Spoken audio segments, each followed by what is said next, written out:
Hello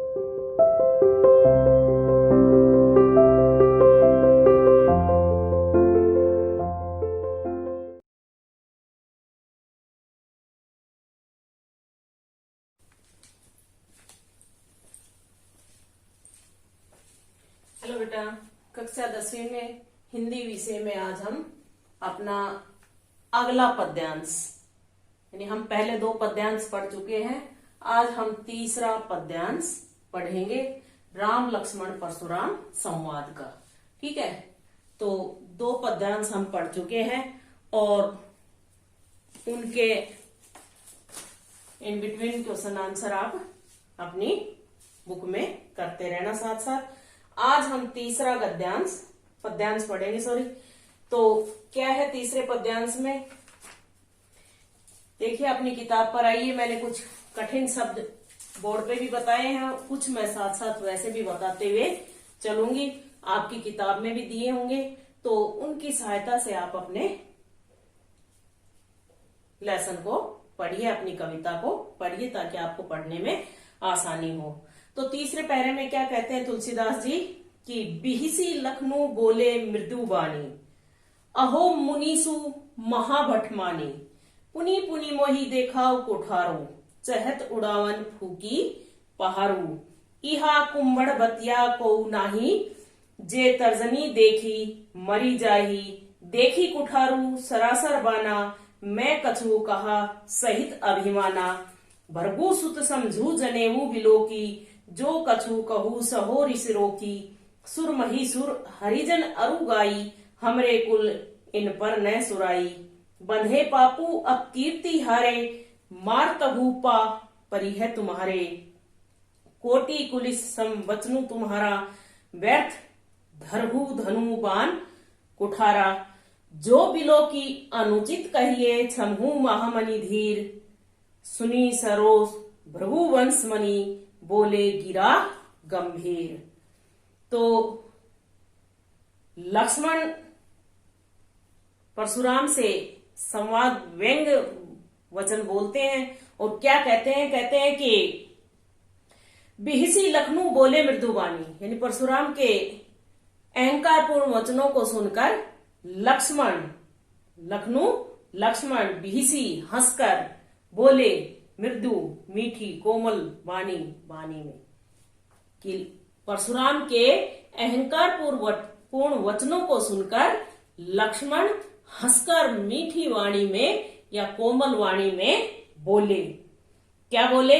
अहो मुनीसु महाभटमानी, महाभट का मतलब होता है महान योद्धा। हे मुनिराज, आप तो बहुत बड़े योद्धा हैं। पुनी पुनी मोही देखाओ कुठारू, पुनी पुनी बार बार, मोही मुझे, देखाओ दिखा रहे हैं, कुठारू कुल्हाड़ा, कि आप बार बार मुझे कुल्हाड़ा दिखा रहे हैं। चहत उड़ावन फूकी पहाड़ू, पहाड़ू पहाड़, चहत चाहते हो, उड़ावन उड़ाना, फूकी फूक से, कि आप तो फूक से पहाड़ उड़ाना चाहते हैं। आगे, इहा कुंभड़वतिया को नहीं, कि यहाँ हम भी कोई कुमड़े के फूल नहीं है, यानी छुईमुई के पौधे नहीं है। जे तर्जनी देखी मरी जाही, तर्जनी होती है उंगली, कि जो उंगली देखते ही मुरझा जाए या मर जाए। जैसे छुईमुई के पौधे को अगर आप छुओगे तो वो मुरझा जाता है, थोड़ी देर बाद फिर से वैसा ही हो जाता है। तो कहता है कि हम भी कोई छुईमुई के पौधे नहीं है जो उंगली देखते ही मुरझा जाएंगे, अर्थात हम भी महान योद्धा हैं। आगे, देखी कुठारू सरासर बाना, फिर लक्ष्मण क्या कहते हैं कि देखी कुठारू सरासर बाना, मैं कछु कहा सहित अभिमाना, कि मैंने आपके हाथ में कुल्हाड़ा और धनुष बाण देखकर अभिमान पूर्वक कुछ शब्द कह दिए। अभिमान पूर्वक कुछ शब्द कह दिए गए हैं। आगे, भृगु सुत समझू जनेऊ बिलोकी, जो कछु कहू सहो ऋष रोकी। फिर परशुराम से क्या कहते हैं लक्ष्मण कि आपको भृगु ऋषि का पुत्र समझकर और आपके गले में जनेऊ देखकर, यानी आपको ब्राह्मण मानकर आपने जो कुछ भी कहा, मैंने अपने क्रोध को रोककर उसे सहन कर लिया है। आगे, सुर महिसुर हरिजन अरुगाई। सुर देवता, महिसुर ब्राह्मण, हरिजन भगवान के भक्त, अरु और गाय गाय पर। अब लक्ष्मण क्या कहते हैं कि देवता, ब्राह्मण और भगवान के भक्त और गाय पर हमारे कुल इन पर न सुराई। सुराई होती है वीरता, कि हमारे कुल में इन पर वीरता नहीं दिखाई जाती। क्यों? क्योंकि बंधे पापू अपकीर्ति हारे, मार तहु पाप परी है तुम्हारे। क्यों? क्योंकि इनका वध करने से हम पाप लगता है और हार जाने पर अपयश होता है। इसलिए अगर आप मुझे मारेंगे, क्यों? क्योंकि उनके गले में जनेऊ देखा और उन्हें ब्राह्मण समझकर कहता है कि आप मुझे मारेंगे तो भी मैं तुम्हारे पैर पकड़ूंगा, मैं तुम्हारे पैर ही पड़ूंगा। कोटि कुलिस संवचन बचनू तुम्हारा, व्यर्थ धरू धनु बाण कुठारा। कि तुम्हारे तो, अब क्या कहते हैं कि तुम्हारे तो वचन ही करोड़ों वज्र के समान है, यानी तुम्हारे तो वचन ही इतने कठोर हैं, फिर आपने ये धनुष बाण और कुल्हाड़ा क्यों धारण किया? यानी आपके तो वचन ही सब कुछ काट सकते हैं, आपने तो बेकार में ये धनुष बाण और ये कुल्हाड़ा धारण किया हुआ है। जो बिलो की अनुचित कहिए, छमु महामुनि धीर, सुनी सरोस भृगुस बंस मणि, बोले गिरा गंभीर। कि हे महामुनि, यदि इसने, ये ऐसा कौन कह रहा है? विश्वामित्र। कि हे महामुनि, यदि इसने कुछ अनुचित कह दिया, किसने? लक्ष्मण ने, तो इसे क्षमा कर दीजिए। अब विश्वामित्र के वचन सुनकर भृगुवंश मुनि परशुराम क्रोध सहित गंभीर वाणी में बोले। ठीक है, ये क्या बोले अब वो देखिए अगले चौथे पद्यांश में, कि गंभीर वाणी में क्या बोले? कौशिक सुनु मंद येहू बालकु। कौशिक विश्वामित्र की, हे विश्वामित्र सुनो, यह बालक मंद बुद्धि है। मंद येहू बालकु, मंद यानी मूर्ख, कि ये बालक तो मूर्ख है। कुटिलु काल बस निज कुल घालकू। निज कुल घालकू का मतलब होता है कुल का नाश करने वाला, कि ये दुष्ट अपने कुल का नाश करने वाला है। भानु वंश राकेश कलंकु, ये सूर्य वंश रूपी चंद्रमा पर कलंक है। भानुवंश सूर्य और राकेश चंद्रमा, कलंकु कलंक, कि ये भानुवंश रूपी सूर्य पर चंद्रमा, भानुवंश रूपी चंद्रमा पर कलंक है। आगे, निपट निरंकुशु अबुद्धू असंकु। निपट निरा, निरंकुशु उदंड, अबुद्धू अबोध, असंकु निडर, कि ये तो बिल्कुल उदंड, अबोध और निडर है।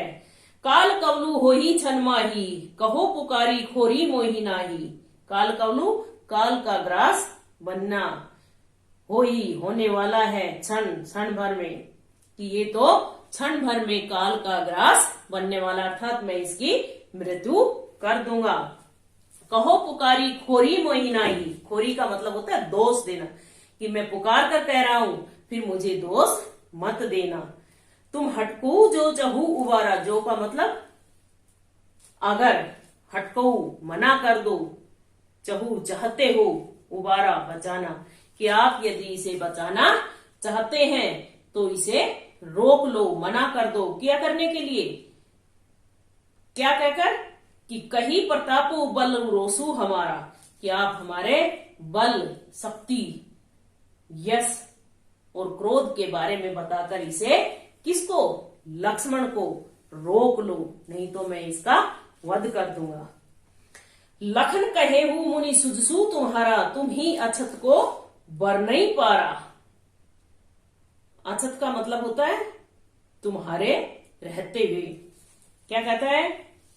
अब फिर लक्ष्मण बोल जाते हैं, जरा परशुराम का क्रोध शांत होता नहीं, उससे पहले लक्ष्मण फिर बोल जाते हैं। क्या कहते हैं? कि फिर उस पर व्यंग करते हुए कहते हैं कि हे मुनि, आपके सुयश के बारे में आपके रहते हुए दूसरा कौन।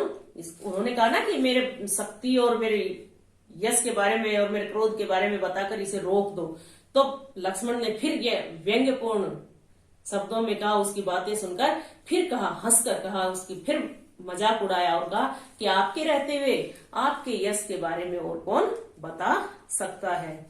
अपने मुंह तुम्हें आपनी करनी, बार अनेक भांति भवभरनी, कि आपने अपने मुंह से बहुत बार अपनी प्रशंसा की है और नहीं संतोषु तय पुनि कछु कहू, जनी रिस रोकी दुख सब रोकी दुसह दुख सहू। और क्या कहता है कि तुमने इतने से भी अगर तुम्हें संतुष्टि नहीं होती, यानी तुम्हें संतोष नहीं होता, तो तुम इस तरह से अपने क्रोध को रोककर अपने आप को कष्ट मत दो। यानी जो और भी कुछ कह लो, अगर आपको इतने से संतुष्टि नहीं होती तो आप और भी कुछ कह सकते हैं। वीर बरती तुम्हें धीर अछोबा, गारी देत न पाहु शोभा, कि आप तो वीरवर्ती, वीरता का वर्त धारण करने वाला, तुम्हें धीर अछोबा, कि तुम्हें शांत रहना ही अच्छा लगता है। गाली देत न पाहु शोभा, कि तुम इस तरह से गाली देते हुए शोभा नहीं देते, यानी तुम्हारे मुंह से इस तरह से गाली निकलती हुई अच्छी नहीं लगती। सूर समर करनी कर ही कहीं न जाना ही आपू, विद्यमान रन पाई रिपु कायर कथई परतापू। अब लक्ष्मण क्या कहते हैं कि जो सूरवीर होते हैं वो रणभूमि में अपना प्रदर्शन करते हैं, और जो कायर लोग होते हैं वो अपनी वीरता का गुणगान करते हैं। यानी सूरवीर तो युद्ध भूमि में अपनी वीरता का बखान नहीं करते, बल्कि अपनी वीरता दिखाते हैं, और जो कायर होते हैं वो अपनी वीरता का गुणगान करते हैं। ठीक है बेटा, तो आज के लिए इतना ही बहुत है। बाकी के 2 और गद्यांश पद्यांश बचे हैं, वो हम अगले पीरियड में पढ़ लेंगे, अगले लेक्चर में पढ़ेंगे। ठीक है बेटा, ओके बाय।